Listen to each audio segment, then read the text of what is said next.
Now I'm a real advocate for psychedelics and their power for deep healing.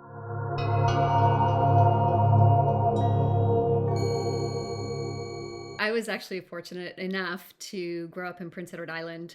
My parents ended up there in the 70s, and kind of labeled themselves as back to the landers instead of hippies, because hippies has that bit of a negative connotation as, smoking weed and being lazy and not really getting much accomplished. So they thought anyways. But this was this whole community of people that ended up on the island, people from Montreal and Toronto, and there was some Americans that ended up there. And really, they just wanted to live off the land, create gardens, build their houses, and create these amazing communities. And they did.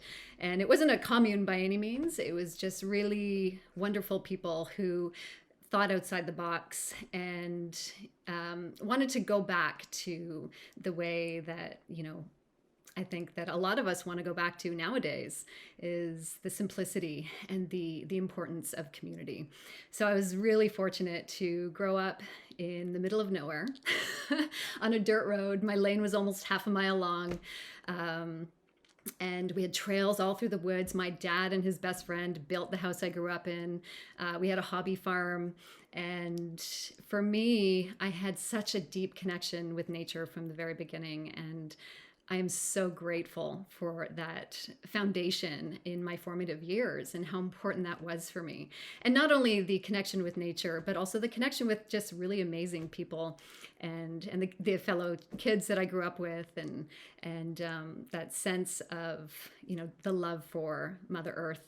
And I like to kind of joke now that I really grew up with psychedelic people because, I'm not sure, I have no idea if they were doing psychedelics, but they were somewhat psychedelic because they were a bit different and they were very creative. And, my dad, especially, I think about, he was an artist. He's a wood builder, and he carves ducks. He's built 8 banjos now. He's a mover. He is very physical. And my mom too. She's just such a caring individual, and carried a lot of the weight when I was a kid when my dad was super busy. And so she was a really good, strong foundation as a mother. So I was really lucky in that way. I remember meditating on the top of the hill in front of my house and staring at the leaves, moving in the breeze, and just taking in all the different shades of green when I was very young. And I didn't even know that I was meditating. I didn't know that I was being mindful. I didn't know that I was connecting with nature and taking it all in, and can be probably considered somewhat of a psychedelic way. But that's where I grew up, and that's how I grew up. And for me, I just feel so lucky that I have that foundation now in my life, living in the biggest city in Canada, and, in this career as a CEO of an impact investment firm. Having that beautiful foundation is really important for me. And then, after I grew up there, I got into yoga and I became a certified yoga instructor, and I went deeply into mindful self-compassion work and breath work and all of these different modalities, which are such beautiful modalities to bring into your psychedelic practice as well. So for me, I had such a great base to open myself up into the psychedelic world as well. It was always there to a certain degree when I dabbled within the psychedelic world when I was younger. But, to be honest, it was more recreational back then. And although I still had that good base for using psychedelics, it never became stronger for me until later in life. We started crownland camping quite often, and I don't know if you know what that is, but there's huge properties around Canada, or not properties, there's land around Canada that's owned by the Crown. And you're able to just go there and set up camp wherever you want in Crown land and pretty much stay there for as long as you want. And it's very, very rustic. And in northern Ontario, on old logging roads, we used to have these amazing adventures and go out into the middle of the woods on these really barren lakes with nobody around for miles and miles on end. And I started using psychedelics a little bit in the woods, and really just being able to connect with nature on that deeper level again. And maybe that was more accessible as a child without psychedelics, but I think as we turn into adults, there's just so many other layers of hardship and responsibility and control that we put into our lives, and it's hard to really connect on that deeper level. So that was really transformational for me. I was very interested in what psychedelics could do for humanity. I had never done a large dose before. I had always stuck to very smaller, safer doses, with maybe some fear of losing control, or also I'm a single mom, I have to be responsible and keep things together. For me and the industry that I'm in, and what I'm advocating for this industry, is I really had to walk the walk and talk the talk. And I got to that point where I was like, I'm ready to experience what the medicine has to teach me.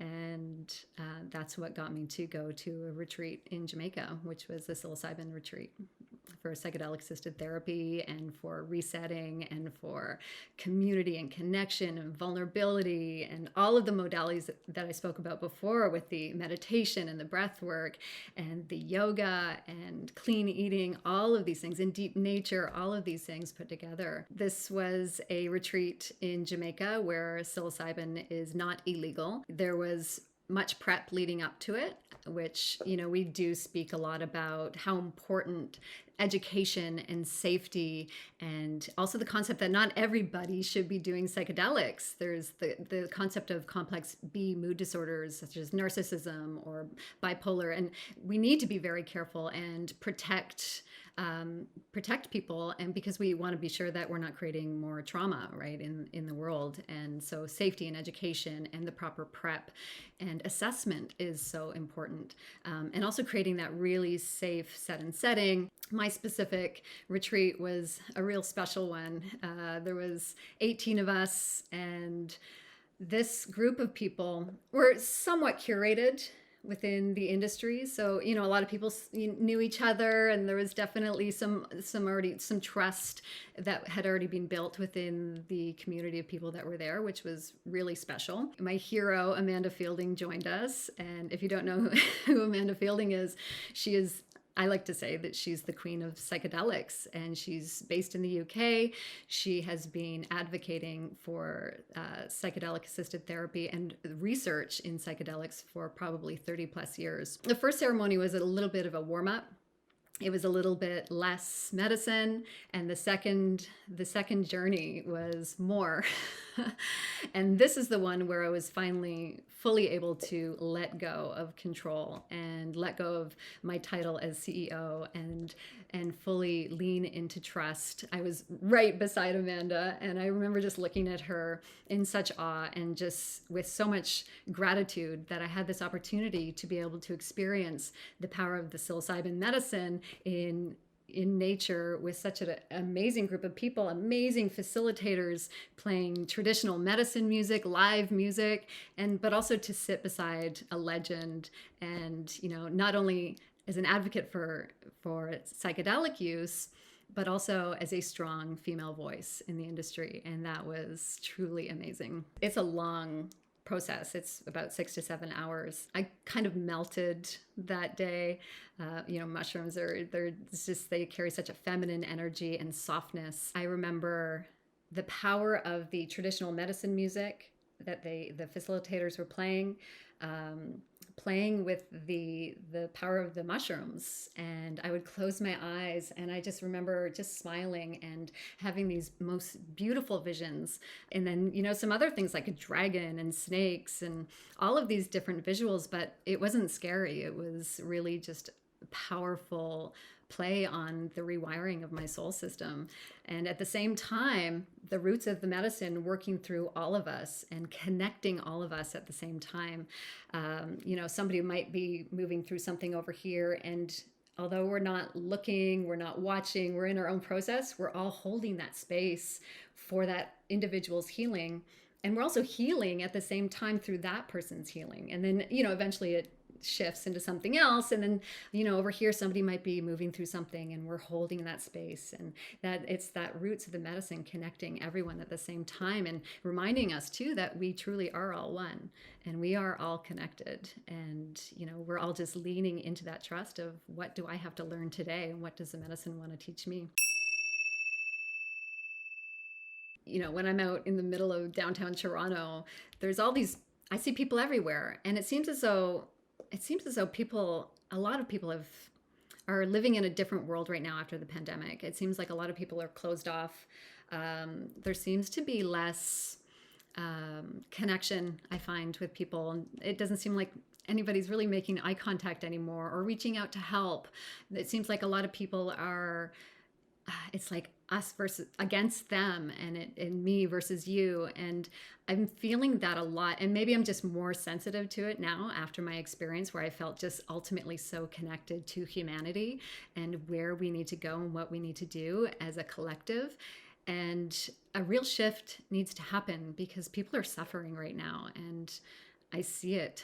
I see it on a daily, and it's hard when you've opened up this world of connection, to remind yourself that not everyone feels the same way yet. So it's a good reminder to remember that people are moving through their own shit all the time. There's suffering everywhere, and it goes back even to my mindfulness, self-compassion work that I did. That you're never alone in your pain. There's people, everyone is experiencing pain. Everyone, you never know what's going on in, behind closed doors. You never know what somebody's dealing with on a personal level, or, in whatever level. There's hardship everywhere, but we are all connected, and it reverberates through people. So one person might be angry or resentful about something, going through something difficult, and then putting it on another person, and then that person puts it on another person, and it reverberates through communities. So I'm really just focused on creating more joy and connection, and opening people up. And it shouldn't be us versus them, or me versus you. It's us. It's all about us together. How can we be there for each other? When you come back, I think that the psilocybin or whatever medicine can change things in your life that maybe you didn't expect. And maybe you want to take on healthier lifestyle changes, such as getting more into your regular yoga practice, or mindfulness, or breath work, and having those opportunities to be able to do that. And to continue to lean into your own mindfulness, and in the present moment. So for me, because I had such a strong practice beforehand, it was nothing really new, but it's such a good reminder to continue to lean into healthy practices, and also to connect with nature. I lived in the city here in Toronto, and I grew up in the middle of the woods, and I actually took a bike ride early this morning into it's Leslieville Spit.